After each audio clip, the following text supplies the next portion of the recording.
There you go, guys. We'll take a tour down here in the belly here, as you can see walking down the ramp here. See, it has a no step ramp back here. Got it all filled in, make it easy. Very hog friendly, sheep, goats, whatever, as I say here. As you can see here, it's just take a tour here.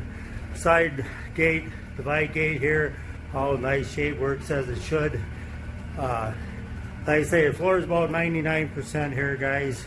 Take a walk down the sides here, whatnot. There's your counterbalance here. We got I call this a deck gate here.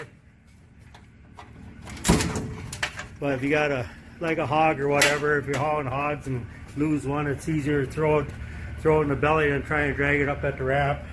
As you can see, the floor here underneath, like I said, it is a 3-position crank up nose deck here.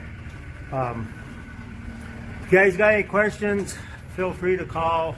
You need some close-up pictures or something or whatever, just give me a call. I'll be more than happy to help you all. Come take a look. As you can see, the bird droppings on the gates and some places here. This trailer hasn't been, we cleaned the belly out here a little bit here. That snow came in, it's a little bit dirtier than the top, but this trailer hasn't hauled a load in over a year and a half. And the way the family was talking here, that this trailer was only pulled 6-7 months, and that was it. I mean, got tow hooks on the back, disc brakes, auto air inflation, you name it, it got it.